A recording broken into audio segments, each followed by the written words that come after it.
Hi there, my name is Charlotte, and this podcast is about understanding literacy books for GCSEs and how teachers can support their students to read the books and then pass their exams with them. So first of all, I'm just going to talk a little bit about what GCSEs are and what the Department for Education says about English literature in particular. The subject content and assessment objectives that they want all students to achieve at the end of 2 years for English literature. I'll also talk about why teachers pick certain types of books for their students and how they can help to prepare them for their exams. If you haven't heard any of my podcasts before, my name is Charlotte. I have experience working in a nursery school from the ages of 0 to 4, and I now work in a primary school as a Year 2 teacher in London. So because I work in a primary school and I've had experience in a nursery, I haven't had much experience in a secondary school, apart from when I was in secondary school, which was quite a while ago. But I still also, I remember studying for my own GCSE exams and all the stress that brought me.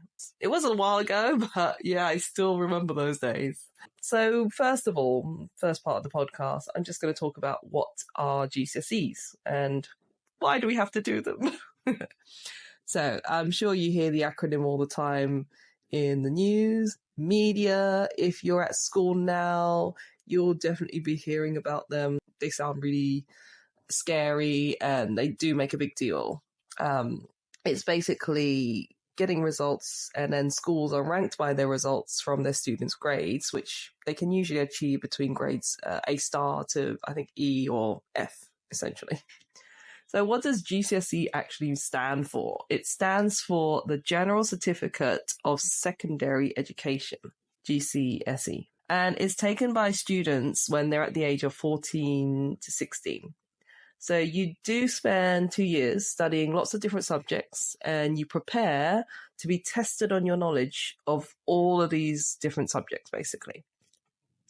On the UK government website, they list all the GCSE subjects that are available, and it's quite an extensive list. From what I can gather, they've had lots of subjects added on since 2015. So they've got subjects from 2015 to 2025. Now, I guess a few of the more known subjects are your basics or your core subjects like mathematics, English language and English literature, and science. You could have combined science, which is like physics or chemistry and biology all together, or you can do it single. I guess it means that you could just take one type of science, which actually, when I was going to school a long time ago, they actually made you do all three. So you had to do physics and chemistry and biology. It was compliant, sorry. You had to do it. I also saw lots of new subjects that's been added. Some of them maybe not so known ones. So they are ancient languages, citizenship studies, ancient history, astronomy, which I find really weird to have as a GCSE. Classical civilization, electronics, engineering, geology, and statistics. And from 2025, they're going to be adding in British Sign Language as well. So after spending 2 years learning, I think about 10 of these subjects, you finally get to do your exams, and you either get a grade between A or to E or A to F. If you're lucky enough to finish your GCSEs and get some good grades, then you can then take it through to the A levels, which is the advanced level of the GCSEs. A levels literally mean advanced level of the GCSEs, which is the General Certificate of Secondary Education. So you get advanced levels of the General Certificate of Secondary Education, basically. And I remember, I think I had to do 4 subjects or 5 subjects when I was doing my A-levels. And A-levels are just a way so you can choose your subjects to look into further and more in depth. And it's basically a way of helping you to plan for your future.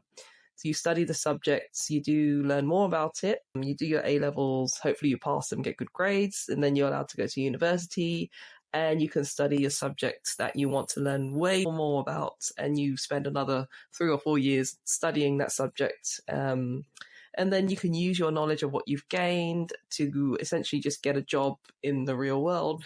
So you do all that studying for a reason, and you learn all that knowledge and stuff, fill your head with all the good stuff, all the good knowledge. And then when you get to the real world, you can impress your new employers with what you know and help them to, just get on with it and become better at your job and do great stuff in the world. So this podcast is about English literature. So there's probably been times when many kids at school are wondering, what on earth is going on? Why am I learning about William Shakespeare? And his stories are so old, they make no sense to me. I can't even understand them. They use really old English. What is going on? So I've had a look into it. So don't be quick to blame the teachers and just say, oh, my teacher's so awful. They're making me learn this stuff and I don't need to know it. They're actually been given this information by the UK government. Hello, UK government. They hide in the background while the teachers are the ones getting the blame. The UK government website, w.uk, has documents which gives the subject content and assessment objectives for English language and literature. And not just English, they do it for all the subjects, every subject that is taught throughout the school. And basically they set the content and they set the objectives for those subjects. Let me read you a little bit about the English literature document. It's the subject aims and learning outcomes state that GCSE specifications in English literature should develop knowledge and skills in reading, writing, and critical thinking. Through literature, students have a chance to develop culturally and acquire knowledge of the best that has been thought and written. It also says that English literature should enable students to read a wide range of classic literature fluently and with good understanding, and make connections across their reading. They should also appreciate the depth and power of the English literature or the English literary heritage. Let me say that again. Students should appreciate the depth and power of the English literary heritage. So it's learning. That's why we're learning that's why we're reading books from the past. It's our heritage, learning about English language. And a third point that I picked up, which I thought was students should acquire and use a wide vocabulary, including the grammatical terminology and other literary and linguistic terms that they need to criticize and analyze what they have read.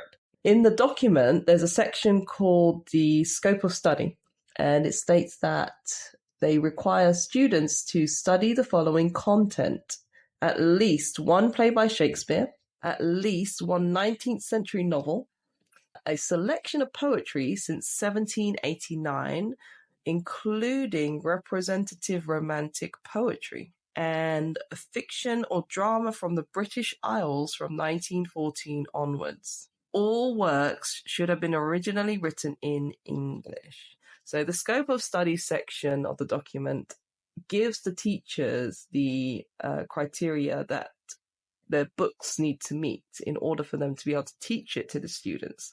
If the book isn't one of these points, then the teacher can't really use them. Or if the teacher wants to use a different book, they need to give a good enough reason why, to the government and probably to Ofsted, to explain why they've moved away from the government outline and why they're not following basically what the government's asked them to do. So teachers do their best to follow the rules as much as they can, and they pick the books from the set texts. And I also found a list, let me see, just to name a few of the set texts that they are given. And it's quite a long list, actually, of different styles of books. So I'm just going to read 6 of them. I picked them from the different areas. So they could choose A Christmas Carol by Charles Dickens to read with the kids or the students. Jane Eyre by Charlotte Bronte, Romeo and Juliet or Twelfth Night or even Julius Caesar by William Shakespeare. They could pick from that. There are other books, of course, from this list. You don't have to pick just these ones. These are just a few. An Inspector Calls by J.B. Priestley is another book that they could choose to read. The Curious Incident of the Dog in the Nighttime by Mark Haddon, and Kill a Mockingbird by Harper Lee. And as I said, there's many, many more titles from that list. But it's quite a long list, so teachers have to be really careful to find a book, first of all, that's in that list, and one that's relevant, and one that has good features in it as well. So I think teachers have their work pretty cut out for them. They have to figure all this out before they even start teaching from September onwards. So they spend their summer probably looking through books, looking at previous books that they may have done in the past or what the school has done previously. And, if they want to pick a new book, they have to then read that book themselves and then figure out how to plan for the students to learn it and to get to grips with it. So this brings me on to the last part of my podcast, really, which is how can teachers support their students to understand the books and answer the GCSE exam questions. As I'm going to say, I'm going to tell you again, just to remind you, I'm not a secondary school teacher. I'm not sure what practices are in place at the moment in schools. So I'm just going to outline my own thoughts and my own ideas, basically. And this is kind of what I think teachers could use. It doesn't mean that they must do them. It's just a few ways or strategies that they could use to get their students to read and understand books and answer exam questions on them. So when the school year starts, it's September, the teachers have already chosen the books that they want to go through with the kids. They spent their month of August looking at books available and they pick the ones that they need. Then they spend some time making plans on how they can get through the book with the students. What questions do they want the students to think about? What issues might arise, such as the language and the words in the text that could be alien to the students, and they won't have a clue what they mean. So they have to go through them and explain it. So the teacher then basically has to read through the books, understand it themselves, and then figure out a way to explain it to the kids. They might even decide to, first of all, at the beginning of the term, read a few pages, try and understand it, and then get the students to do the same. Spend a week or two just talking about the language that's been used and the words that's in the book. So the students can just basically learn what the book's about, understand the story, and what words the author has written and why. Then they might move on to analysing the language using the text. They might look at similarities and differences between authors from the past, so that particular author, and authors in the present. So they might have to compare and contrast this book with, say, something from this century. Mallory Blackman is a good author. She's written a few good books. If they're very relevant, then, they might find a book to look at and compare from Shakespeare versus Mallory Blackman, or Shakespeare versus another famous author. As I said, I'm not too sure what books are being read in secondary school, but I'm sure there's quite a lot of different authors around for this. And they basically look at a well-known book now, and they look at the book from the past, and then they can compare maybe a few pages and get the kids to see what's similar, see what's different. Like they could have similar themes. Like William Shakespeare's well known for his romance, sad drama, and like war. And you can definitely find a book today about romance and drama. Maybe it doesn't have war in it or fighting, but it has the romance and drama, and you can see the kind of relationships that in the past people still had to have relationships with each other. They still had to get through their differences with each other. They just did it in a different way. And Shakespeare had the flair for the dramatic. So, and then it's a bit easier for them to then, for the students and the teacher to then say, okay, what's similar about the William Shakespeare story here and the similarities and differences to this story? So that's one kind of thing they could do. And, they could spend 2 weeks on that, or they could spend a week going through the text and working that out. And it's just a way so the students can actually fully understand the differences and the similarities. And they might analyzing the language as well. So again, it's looking at words and phrases. So they look at the words that Shakespeare used, you look at the phrases that he used, and then they find the similar kind of words and phrases in the story that's been written now, in the 20th century. And this might include some culture references, because teachers will then have to talk about what it was like in the past, or what it was like back in the day before people had cars and before people had technology. People wrote letters to each other. People had to settle their differences there and then. They couldn't just walk out and text them later or give them a phone call. No, people sorted out their issues in the house or on the streets, or they were in castles having fights and battles and all that kind of thing. And nowadays, if you got in a fight with someone, you could just leave them and then call them later on during the day once you've calmed down and say, I'm sorry, and give all your excuses and apologies and things like that. There was no way that you would have a fight on the street unless you really were in the moment.